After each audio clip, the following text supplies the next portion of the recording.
नमस्ते। आज बात करते हैं टाटा मोटर्स के लेटेस्ट क्वार्टरली रिजल्ट्स की। और ये कोई सीधी सादी कहानी नहीं है। सोचिए, एक ही कंपनी के दो हिस्से, एक तो जैसे तूफान में फंस गया हो और दूसरा आसमान छू रहा है। चलिए इस पूरी पहेली को मिलकर सुलझाते हैं। तो सवाल ये उठता है कि आखिर इतनी बड़ी, इतनी जानी मानी कार कंपनी को अचानक से इतना बड़ा लॉस कैसे हो गया? क्या गाड़ियां नहीं बिक रहीं? या मामला कुछ और ही है? चलिए इसी की तह तक चलते हैं। और ये रहा वो नंबर जो सबको चौंका रहा है, 5,500 करोड़ रुपए।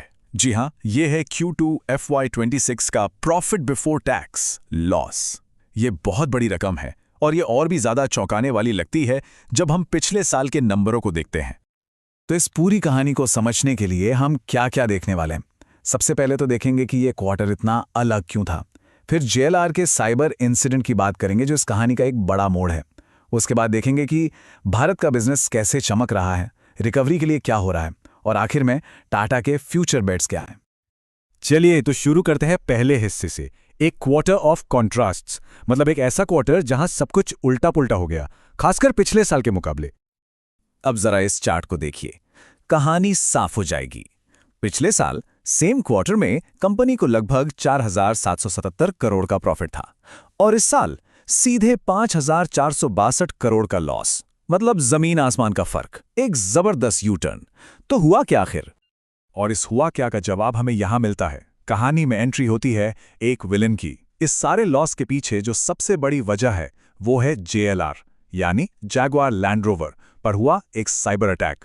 यही वो बड़ा रेड फ्लैग है जिसने सारे नंबर पलट दिए। तो हुआ ये कि सितंबर 2025 में JLR, जो कि टाटा मोटर्स की UK based luxury car unit है, उस पर एक बड़ा साइबर सिक्योरिटी इंसिडेंट हुआ। इसका असर प्रोडक्शन और सेल्स सिस्टम सब बंद। सोचिए, ना गाड़ियां बन पा रही थी, ना ही बिक पा रही थी। और इस हमले का असर कितना गहरा था, ये नंबर देखिए, खुद ब खुद समझ आ जाएगा। JLR का रेवेन्यू लगभग 24% नीचे, होलसेल यानी गाड़ियों की बिक्री वो भी 24% कम, और सबसे बड़ा झटका, प्रॉफिट मार्जिन जो पिछले साल 5.1% प्लस में थी, वो इस बार -8.6% पर पहुंच गई। मतलब बहुत बड़ा डेंट। देखिए, इस पूरी सिचुएशन को एक सिंपल तरीके से समझते हैं। मान लीजिए टाटा मोटर्स एक 2 इंजन वाला जेट है। अब हुआ ये कि एक इंजन JLR वाला, उस पर साइबर अटैक हो गया और वो लड़खड़ाने लगा। लेकिन जो दूसरा इंजन था, यानी इंडिया का बिजनेस, वो पूरी ताकत से फुल थ्रॉटल पर चल रहा था। तो चलिए अब उस दूसरे इंजन की बात करते हैं, वो इंजन जो पूरी रफ्तार से दौड़ रहा था। जी हां, इंडिया का बिजनेस। और ये इस कहानी का असली हीरो है, एक बहुत बड़ा ग्रीन फ्लैग। यहां पर आपको अ टेल ऑफ टू बिजनेसेस वाली बात साफ दिखेगी। एक तरफ है JLR, जिसका रेवेन्यू 24% से ज्यादा गिरा और करीब 5,778 करोड़ का प्री टैक्स लॉस हुआ प्रोडक्शन रुकने की वजह से। और दूसरी तरफ है टाटा का India passenger vehicle business. Revenue 15.6% ऊपर, 155 करोड़ का प्रॉफिट कमाया और सेल्स के नए रिकॉर्ड्स भी बनाए। बिल्कुल दो अलग दुनियाएं। और इंडिया की ये जो कहानी है ना, ये सिर्फ आज की नहीं है, ये फ्यूचर की नींव रख रही है। जरा सोचिए, इंडिया में बिकने वाली टाटा की गाड़ियों में से 45% ऑल्टरनेट फ्यूल पर हैं, 17% EV और 28% CNG।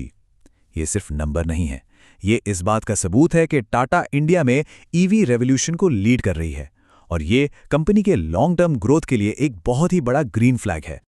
और इंडिया बिजनेस की हाइलाइट्स यहीं खत्म नहीं होती। सेल्स में 10% की ईयर ऑन ईयर ग्रोथ, सितंबर में तो रिकॉर्ड तोड़ दिया, 60,000 से ज्यादा गाड़ियां बेची। टाटा निक्सॉन इंडिया की नंबर 1 सेलिंग मॉडल बन गई।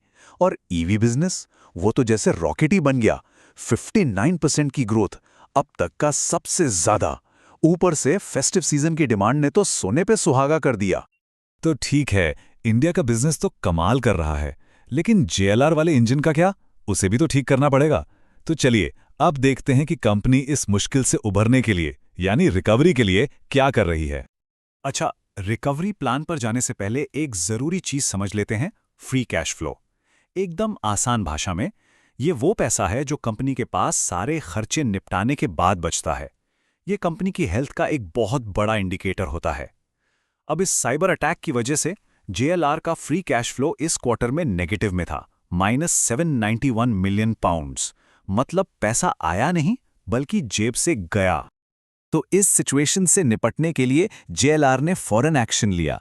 सबसे पहले क्या किया, होलसेलिंग सिस्टम को रीस्टार्ट किया ताकि कैश आना शुरू हो। फिर कस्टमर्स को सपोर्ट करने के लिए पार्ट्स लॉजिस्टिक्स को पटरी पर लाए। 8 अक्टूबर से दुनिया भर में मैन्युफैक्चरिंग भी धीरे धीरे शुरू कर दी।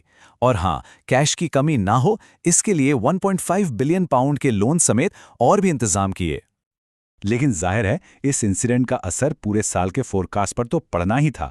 जेएलआर को अब अपने पूरे साल की प्रॉफिट मार्जिन का अनुमान घटाकर 0 से 2% के बीच लाना पड़ा और फ्री कैश फ्लो का अनुमान भी अब 2.2 बिलियन पाउंड से ज़्यादा नेगेटिव में है। मतलब रिकवरी तो हो रही है, पर इस झटके का असर अभी कुछ टाइम तक दिखेगा। तो ठीक है, रिकवरी अपनी जगह है, लेकिन बड़ी कंपनियां सिर्फ आज की मुश्किलों को नहीं देखती, वो हमेशा आगे का सोचती हैं। तो चलिए अब आखिरी हिस्से पर आते हैं, टाटा के फ्यूचर बेट्स। देखते हैं कि इस झटके के बाद भी कंपनी ग्रोथ और इनोवेशन के लिए क्या बड़े दांव खेल रही हैं। और इनका इनोवेशन पाइपलाइन देखिए, काफी मजबूत लग रहा है। 2024 में कर्व आई, जो इंडिया की पहली एसयूवी कूप है। 2025 में Harrier.ev और नई सियरा देखने को मिली।